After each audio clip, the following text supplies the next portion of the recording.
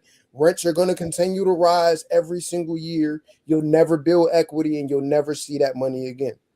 A tiny home gives you the flexibility as far as cost is concerned, like moving into an apartment, while giving you the material gains from capitalism while owning your little small piece of the pie at an affordable apartment rate, right? You get an apartment style cost with home value that's transferable, right? That you could then flip that up to the next move, right? And it just makes affordability be a little bit better. And I believe that with Chester's economic issue, where it's just a significantly amount of concentrated low and income affordable houses, it makes comps a struggle, right? Which is kind of what I was alluding to earlier, where I gave the $150,000 house to 7 years. What I really wanted to do was reveal the concept that even in the best case scenario, right, after 22 years of amortization, where now most of your payments are going right to principal, you still won't have enough money to really get a really significant business loan against your house. And that's really what I wanted to make. Like, the economic pie has been intentionally shrunk for specific communities. Chester is one of them, right? So it's not like we're dealing with conditions that are just circumstantial. They were intentional and they were created. So I think that we have to be just as intentional and just as creative to try to reverse said effects. And we're not operating in a time where we have federal protections like we once had either. So there's that. Hey, 100%, man. And I'm glad you added this idea of the VA home loan. I got 2 points to that. One, everyone under the age of 35, or I think the standard is 36 now. 36 has the ability to enlist and or commission into the military, and that bag is out there for anybody to get. You pass the test, you get in, and you make some money, right? It is the most egalitarian system we have, even though the military has its quirks for all of us that served and that have melanated skin. We all know what that is. But the other point I would make too is I agree with you. I think the VA home loan is a powerful resource. And if I was on the side of fighting, let me take that back. I am on the side of fighting for reparations. But if we were going to entertain this conversation and talking to the federal government on what Black people deserve as reparations, I think that the descendants of slaves deserve their own home loan product. Structured in a way similar to the VA, but I think there are some nuances I would change to make it slightly better for the circumstances of the marginalized people. But we need our own loan product, point blank. You know what I mean? Like, that would be a huge resource to our community. And some federal tax exemptions as well. 100%. 100%. I agree. And that's how you change the game. The best way, right? I agree. A cash exchange wouldn't do much for us, but make that watered down, and we'd immediately lose the economic value anyway, right? 100%. So tying it to houses and with tax abatements, I think is the right mix, where you control for inflation and you also guarantee true economic impact. Now here's the kicker, and this is where the strategy comes in for marginalized communities. If we did get a VA, or not a VA, but a home loan product, what we can do is buy back the block, right? And I'm not saying don't buy houses in our own communities. I'm saying that if you buy overwhelmingly the houses in your community, you have now created a new way for them to marginalize you, because you've created a locale of these home loan products. And so now I can subjugate you based on your zip code, which we know we do that currently in the tax code, right? So if that product ever did become a thing, some people got to go outside the city and some people can stay in the city, but we all can't invest in the city. I just want to put that out there. Excellent point, right? So, and the reason why, because that ties into so many things that I think that we could pivot for. One of them is most important, right?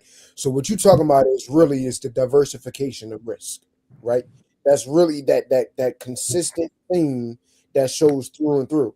Now, here's a kicker I want to tie in, right? So, this concept on risk diversification, they've known it since for 60, 70 years. It's why they created projects, right? It was intentional. They said, don't diversify it because then they'll build up to the average. No.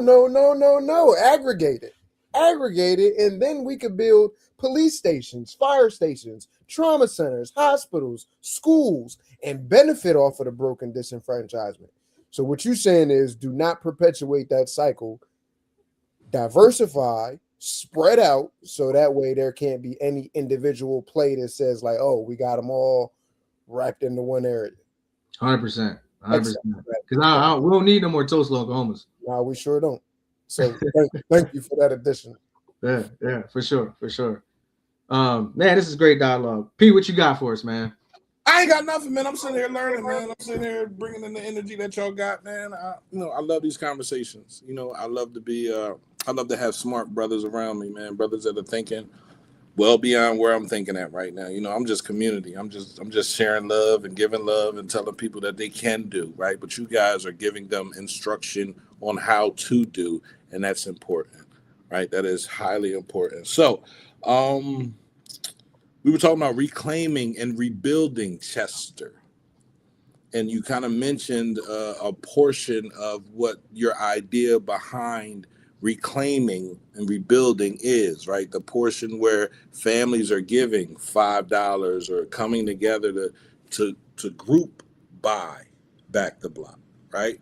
Because we're trying to do it individually and it's not working accordingly. You can have 5 or 10 houses on a block say, all right, this is the house we want to buy, this is how much the house is, we put in this money, this is how much we have. At the end of the day, we can all buy the house, we can fix the block, we can fix the house up and rent the property out, right? And then take that money in that comes in and go and buy another one, right? So explain what reclaiming and rebuilding Chester really looks like.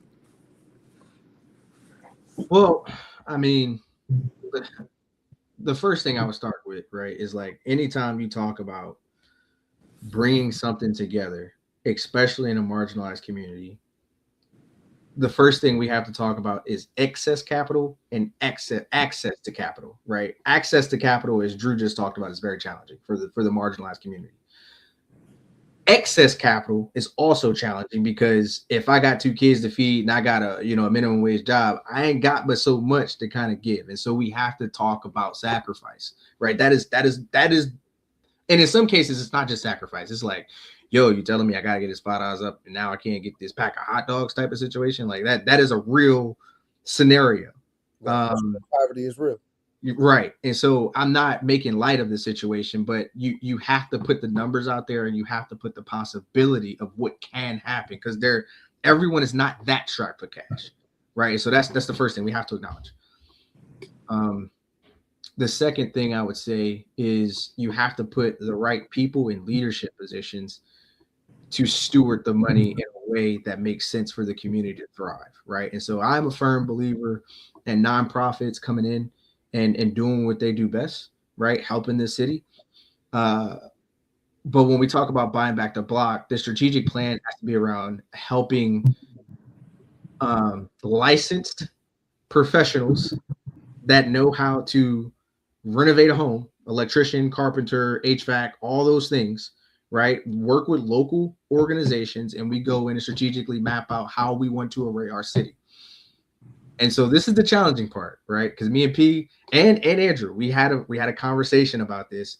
I stand on one side and they so much don't agree, right? But if we did have an organization, just hypothetically speaking, and this is where my rhetoric gets a little challenging, and I'll call it out.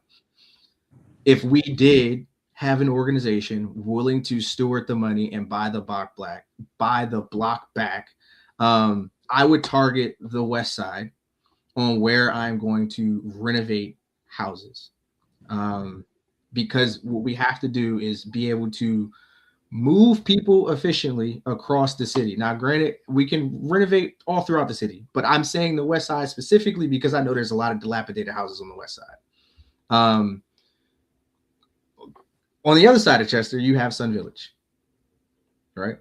Sun Village has a lot of abandoned homes, a lot of them, right? And it's also strategically located to Eddystone, Walmart. You go further up the block, you got Tennicum, you got a marina, right? It's sitting close to water, right? And so this would be my strategic footprint to build my city back. It would be Sun Village, right? And it's not too far from Overtown. That's already on the up and up. It's thriving, right? Sunville, I would literally advocate to go in and talk to the homeowners, right? Talk to the renters and say, hey, if we renovated a home on the west side and it looked like this, would that be something you're interested in?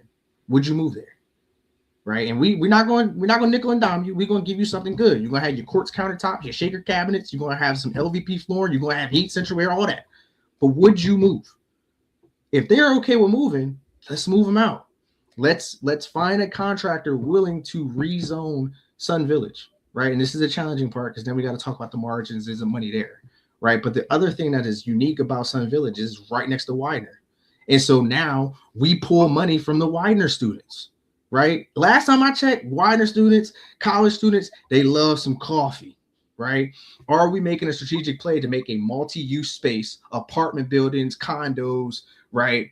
A grocery store, your Starbucks, so on and so forth, making a place for them to go instead of going to Brookhaven, right? To go to Starbucks and go to Chick-fil-A, come to the city, right? Can we get a Whole Foods, right? Are we structuring the argument and creating the plan around capital gains? Because that's what investors want to see, right? And providing them the roadmap to see that the market is here, right? Because if these Widener students got an option from going to Giant and Aldi's or whatever else is in Brookhaven, right, versus going to your Walmart, your Whole Foods, and your Starbucks that's in walking distance, they're going to go there. And so it's really making the argument, strategically laying it out, right? And then as a community, we got to be willing to work together. That's the challenging part. I think that's the most challenging part, to be honest. My bad, I went on a tangent, but I like that. I like that move better than the way you tried to sell it to me before. Same. You just gave that whole move so much heart and compassion that I have no choice but to agree with that move happening. You see how I just changed it a little bit? It was the rhetoric. But the rhetoric changed. Because you came in with bulldozers ready to go. You said, get these motherfuckers out of here. Like, oh. And now I completely support that, right? Because number one, we're giving people a place to live that's better than where they live now, right? That has never happened before in our community, right? So when the gardens closed down, not really closed down, but when it started to become dilapidated and things started to fall apart, they started moving, Section 8 started moving people out to the east side, right? All on the east side, East 24th Street, 21st Street, all up on the east side, and St. James and Wallingford, all over there. But it wasn't really better because they moved them to a spot where they were now enclosed in, and they were there with people that they might not have liked, right? So guess what happened? Crime rate go up. Now we got people getting shot, we got people getting robbed, we got people getting jumped, we got people getting beat up, we got people getting stabbed, we got people doing everything, and now everything goes crazy, right? So if you're saying you're going to move them and put them in nice places and explain to them what's about to happen and how things are going to move forward, I'm all behind that. I ain't got no problem with that. But that other way that you was doing it, just coming in and sending them wherever they go, you feel me? Yeah. Sometimes I do cut straight to the point without giving out the word recipe. That's my own bias. My own. Now I agree with you, and that might be the military in you. You feel me? I ain't got time to explain my plan. This is my plan.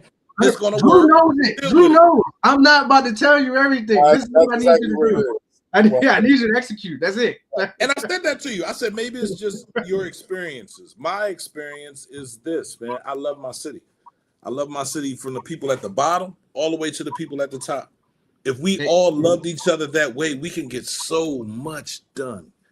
If we stop judging people that don't have this or kids don't have that, and we just gave it to them or we just helped them get to the water, you feel me? I'm sure they would drink. What's the saying? You can lead a horse to water, but you can't make him drink. And these kids will drink the whole Mississippi River, bro, because they're thirsty.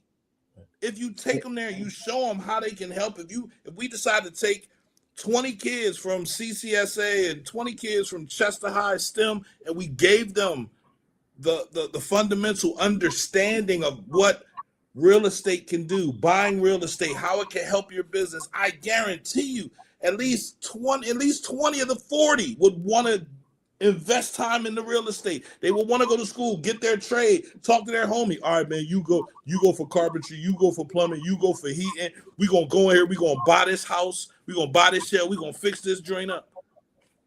And it's simple now, it's done. You feel me? And now other kids see it and other kids want it. But for so long, the only thing they saw after school was drug dealers. Only thing that they saw was the rap videos. The only thing that they saw was nothing. What were they supposed to see? What were they supposed to do after seeing that?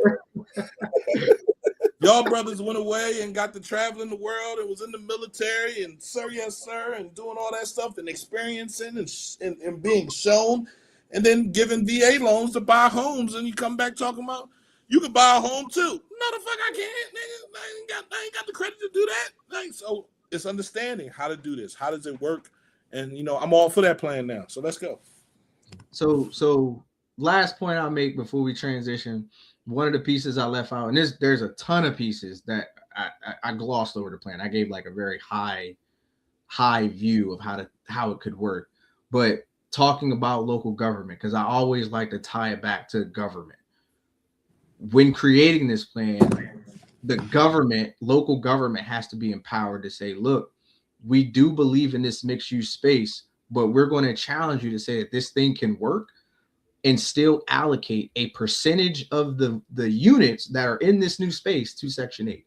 And a lot of people will say it can't be done. I will argue adamantly to say that it can, because it's been done in Silver Springs, Maryland, right? There are percentages of luxury. If anybody says it can't be done, they're just lying. 100%. They're flat out lying. And so I'm going to move you out with a plan to move a percentage of you back in, but then also have a percentage of you live in fully renovated houses throughout the city, and or outside of the city. Because again, we don't want to invest all our money in the city.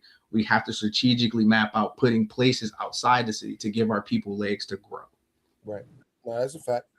And so how would you be able to pick the people that will be able to come back in? Would you say it'd be based on how you treat the new space that you move into?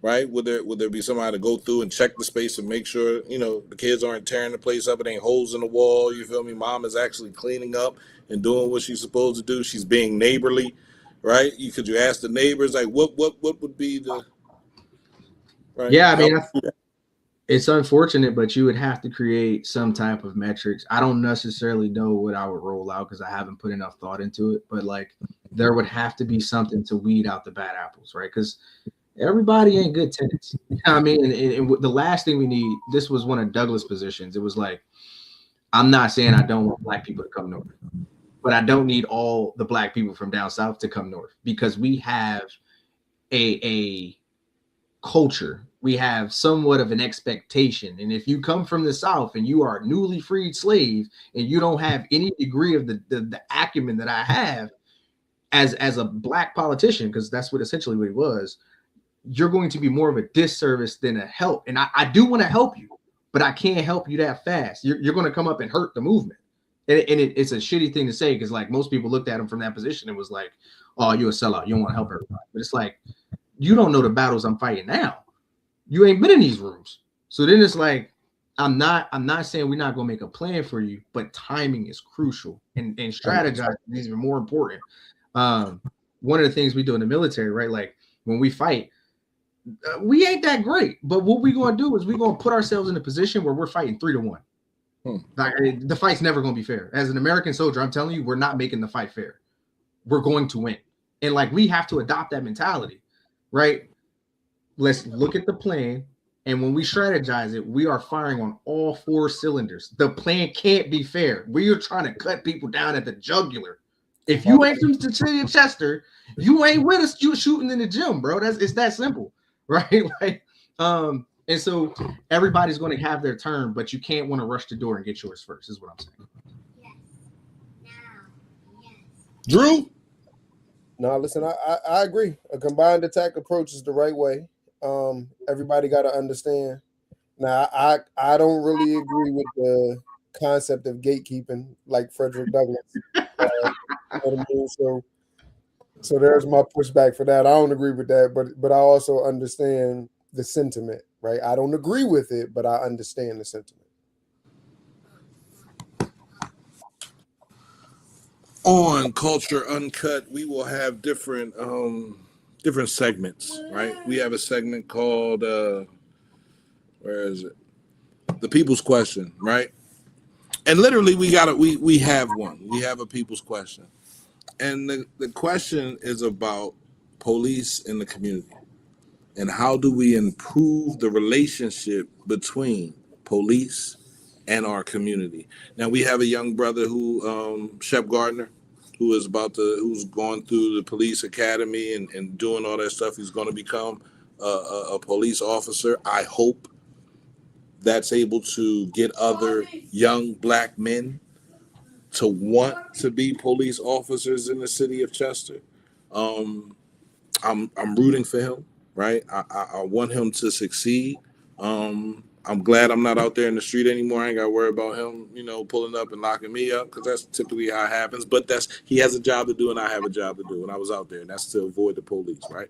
But how can the community improve, and also how can the police department improve the relationship with the community? Nasir? Hey, Drew, I was going to say, Drew, you can cook first, because I don't want to take all the mic. I can cook on this one, but Drew, cook first. All right, so when we had the preliminary conversation, I was going through my mind about it, and I heard some echoes of stuff I agree with, community policing and all of that. But then, so my weird brain started saying, like, all right, but what does that look like in play?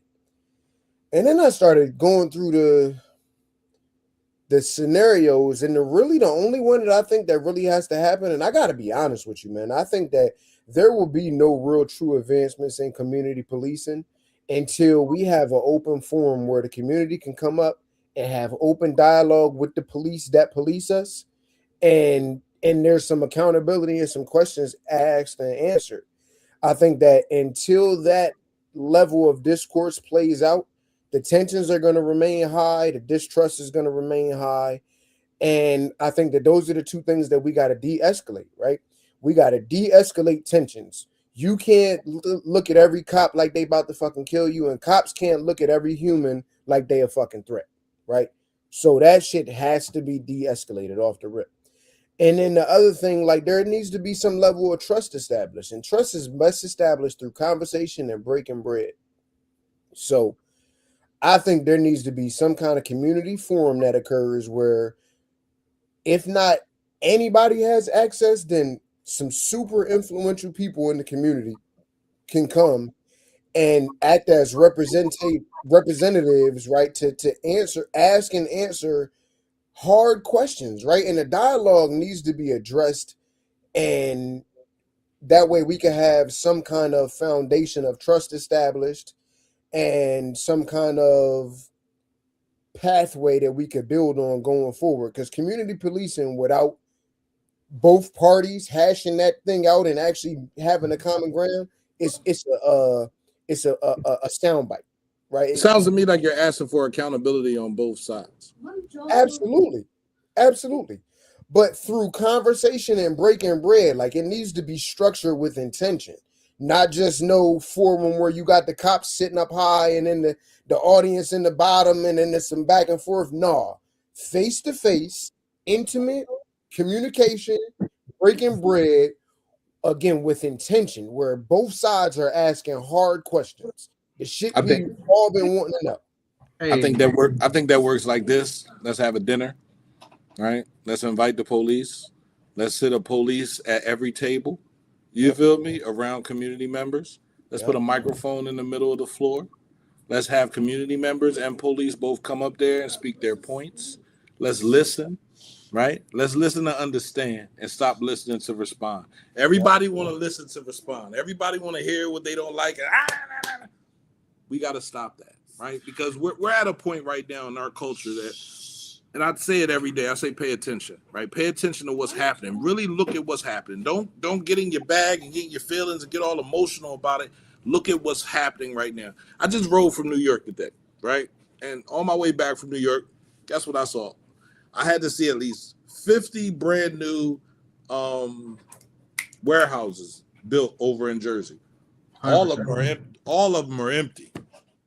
There was a person that decided to buy space, buy land, and build warehouses instead of buying homes, instead of building homes.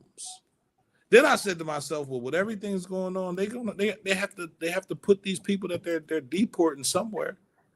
Why wouldn't they put them in there? Right? So this is just my brain just leaking out of my head. And it was crazy how many I saw and how many locations. So for me, a community policing dinner, right? Let's come together with our police. Now, that's not all of them, but that's the high-ranking officials and a couple regular patrolmen, right? Don't take everybody. Because you can't take everybody off the floor, right? But go ahead. So you said a couple powerful things. Drew opened up with one of the things I think is like phenomenal, right? Like have open dialogue. I would push back slightly, not to say that I disagree with the open dialogue. I think the open dialogue is perfect. But there was a thing that every unit in the military has this, right? When a high-ranking official in the military comes, snake in the grass. Everybody needs to know that this high-ranking official is on ground and we don't need nobody messing up, right? And so if we are about to have this dialogue, right, there's a pecking order, there's a ranking system to who we know is going to ask the right questions, and more importantly, ask the right questions in the way that they will be received, right? And so the private in the company is typically not the person to do that, right? And so the problem I have with the open dialogue is if we had this, how many privates, right, or i.e. people that have an opinion and their opinion is perfectly valid, but they don't know how to position the conversation in a way for it to be received well and to actually have the good dialogue. If we create a table with a police officer that may be on the fence about how they should navigate and they get pent up with three privates, right, it's going to hurt the cause. And that goes back to the dialogue I was talking about with Frederick Douglass. It's like, we do want to have these good conversations, but we have to have people that know how to navigate the space, have the conversation for the benefit of the public, right? That goes back to how local officials should be operating, right? You should be the voice of the people. And sometimes the people in position don't know how to be the voice of the people. That is not a dig at anybody in office right now. Let me just say that. Right? Sounds like you're digging. Right?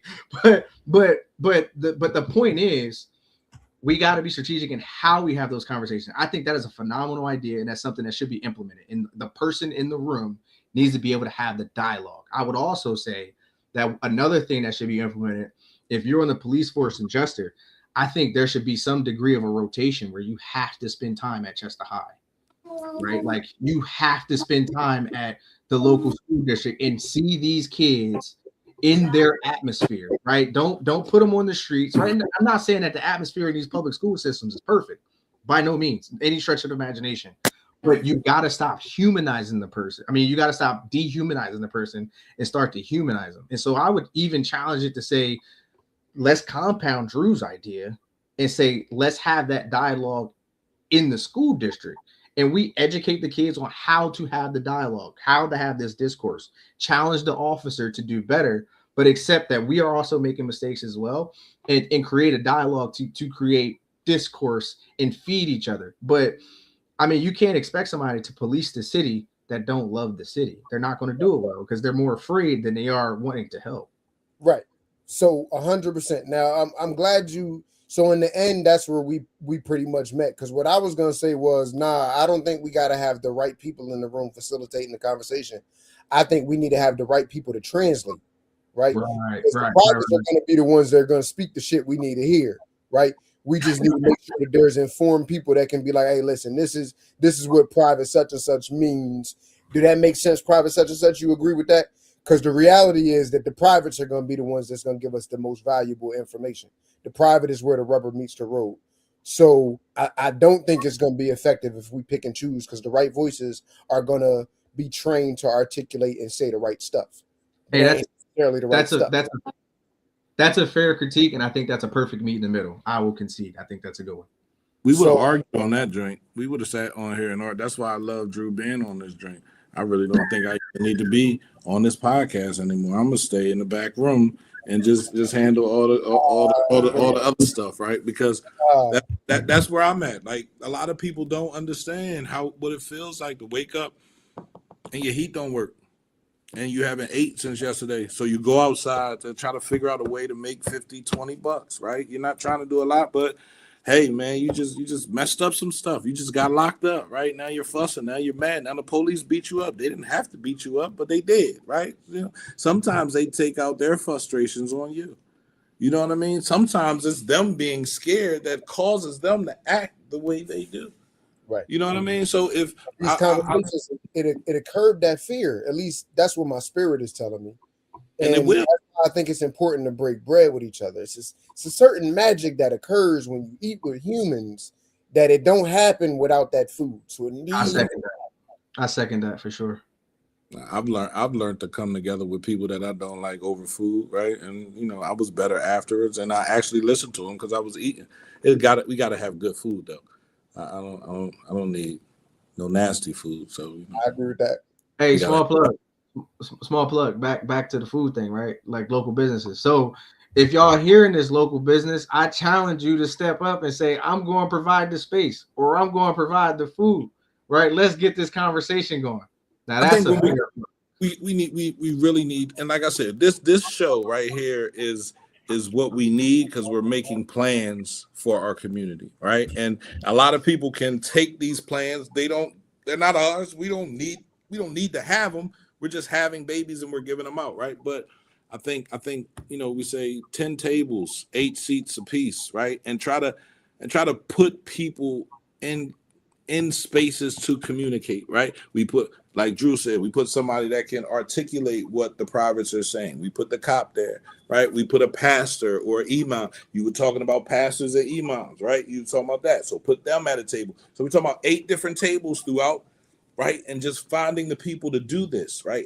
It's important that it happens, right? I think Jonathan Ross, we had a meeting not too long ago where we did this, right? And we brought some people together, and I think it was very good. But I said it's bigger to get outwards to our community, so our community understands, and so that people can say, yo, I need to be in that seat. I need you to write and say you want to be in this seat. You want to be here. Why do you want to be here, right? And if I feel like you just want to come in and create the drama, I don't want you there.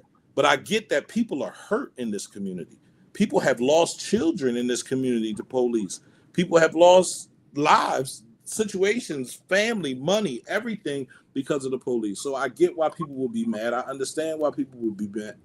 But we need to bring this together so we can have this conversation. And that's another way how we improve community and police in our community, right? So anything else, man? We got Chester Spotlight, man. We trying to reach out. I think I want to bring Commissioner Blackwell on. But before we do that, next week we have a guest, Rondé Hollis Jefferson. He's going to be here. He's going to talk about the great things that he wants to see for his community, the great things that he wants his community to be able to do, and how we need to get behind him, man. I'm behind him 100%. Listen, we had a conversation, and kind of a lot like this conversation, we mentioned going into the stores and asking them, not asking them, demanding that they start sponsoring sports or sponsoring the building of another location. I spoke to him and I said, man, you know how many brothers, you're from a unique club. You're an NBA player. You understand what I'm saying? Like, and so you have people from your club, from our city. Why can't y'all go in the bank and get a loan to build well, what would that do? I think that would help Biddy, number one. Then you can charge and you can have, summer games and different things inside. You feel me? Like, it's not outside in the heat. It's not on the blacktop. You feel me? You can have AAU games, you have AAU tournaments. You can do that, right? And they have spaces in white areas to do that utilize our players, our skills to make them money. Why can't we do that in Chester? Why can't we build that place in Chester? And it doesn't take, I don't think it takes $50 million, but it might take a loan from a bank, and y'all can do that. Sign up, put a conglomerate together as 5 of y'all, and just go ahead and do it. Basketball and football players. We can put a football field out back. These are the things that we can do. You know what I'm going to hit you with, P? I know.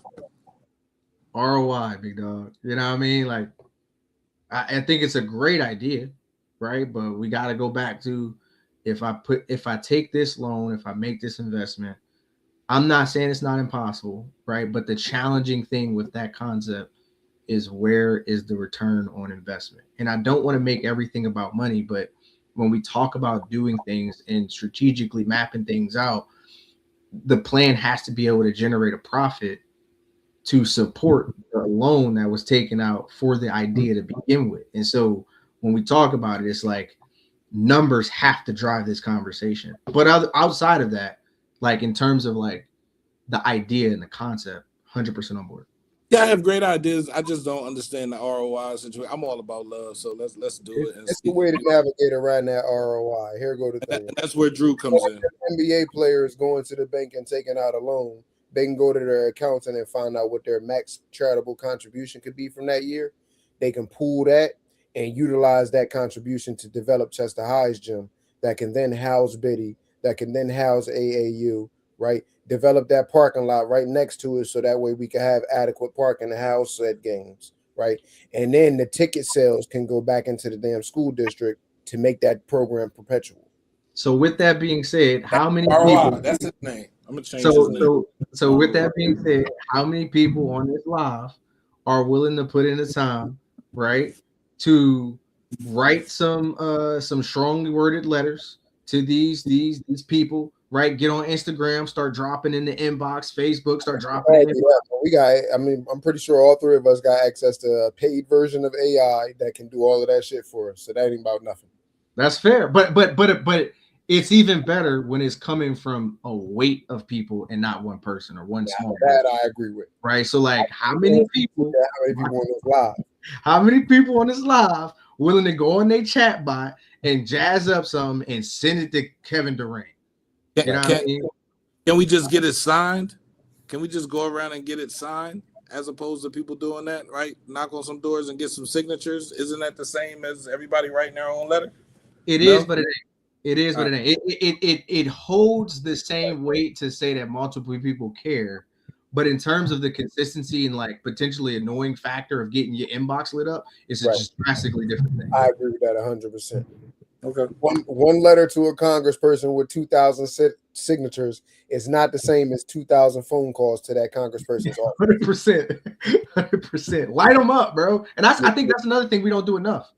Light these officials up. And I am not talking about Chester's politicians. I'm not talking about the mayor and the other members. I'm talking about hit up Delaware County elected officials, hit up the state reps, hit up the governor, like hit up people outside of your city. Because the reality of it is the people in the city and local government, they are working to try and improve things. They might not go about it the best way sometimes, right? They might miss some things, but they are trying, right? I think the problem is other people just ain't trying.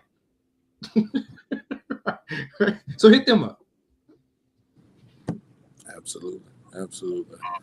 So that was people's question. Then we have Chester Spotlight. Like I said, next week, Rondé Hollis Jefferson will be here for the Chester Spotlight. We're going to talk to him about how he feels and what he sees and what he's trying to do in Chester right now. Listen, man, this is Culture Uncut, man. Like, I really think is Andrew and Nasir's show. I'm just going to stay in the background and just come up with the do's and don'ts and all that good stuff. But I love the banter between you guys. I love how your brains come together and create. And Andrew, I also love how you had Nasir change his whole plan, bro. Now he ain't changed my plan, bro. Now he have now he has sprinkles on his bulldozer. You feel me? He talking about he gonna tear everything down. Now he got sprinkles on the bulldozer, and that was always the plan. I just ain't brief it like that. You know what I mean? You definitely you did. Right. I'm so glad you did. I'm so glad you said it the way how you really felt. Right, and that's what we need. We need more brothers that are willing to help their community. We need more brothers that are willing to give their brain to their community, their strength to their community, and just be supportive, man. I'm gonna support you regardless. You feel me? And I'm gonna tell you, no, don't do it like that. But you know, if that's how it's got to be done, that's how it has to be done. I'm gonna go in there and I'm gonna tell him, I'm gonna talk to him, and I'm like, that's not Nasir's idea. It's not mine. I love you. No, I got you.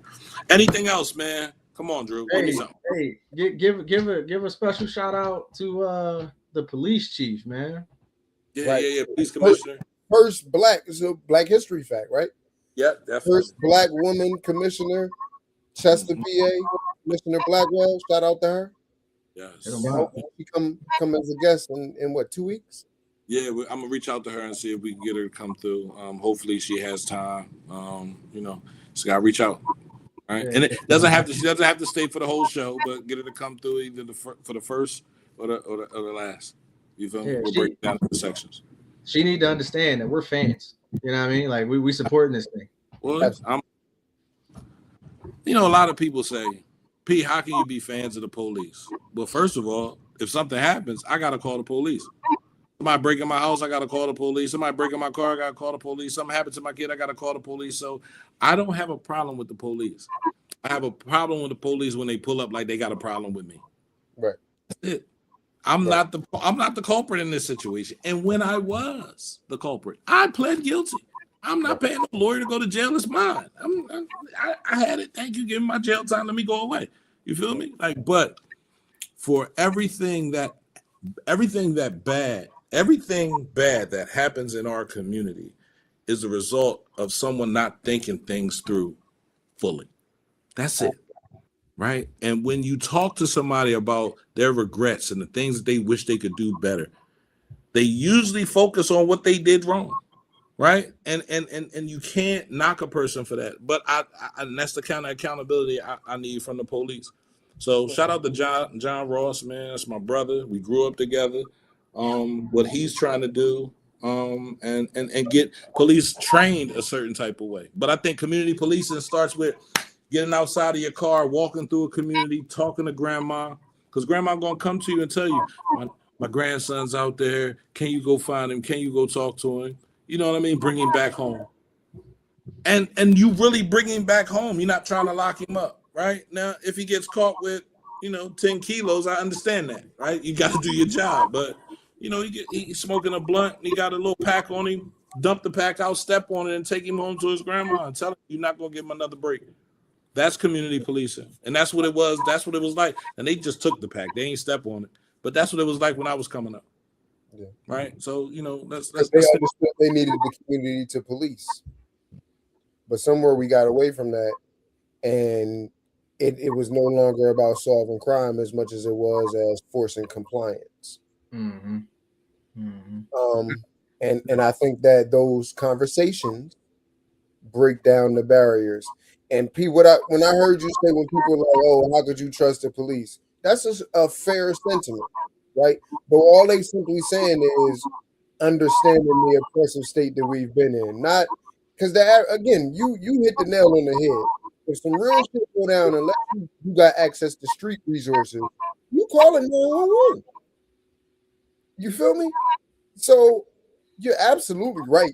We definitely have a love-hate relationship with police that we don't want to acknowledge. But I'm here to acknowledge that hate wasn't just birthed out of nowhere. That shit, it wasn't. It's a result of the context with which we have been forced to live in.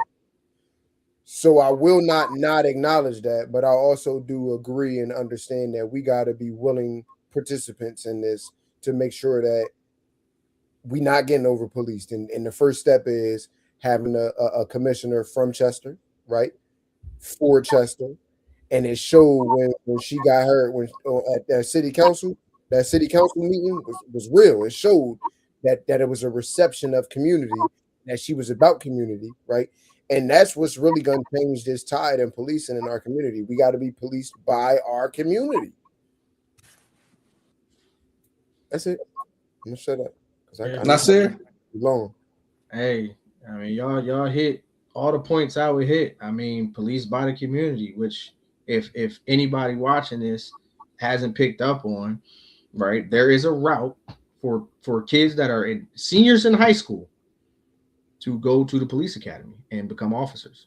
There's a route for the guy that's struggling right now that might not have a job. Get in shape, go become a police officer. Same argument can be made for military, right? Be a part of these communities that is not only going to help yourself, but help the people you care for, period. You don't like the narrative? Change it, is what I heard. Let's go, man. Let's go. I want to thank you, brothers, for taking time out of your busy schedules to do this podcast with me. I know how much you love your community. I know how much information you want to pour upon them. Until next week, fella. Until next week. Anything, y'all? Any closing remarks? I ain't got nothing. Until next week. Nothing. Until next week, y'all. Be safe, be smart, and give grace. Peace. Peace.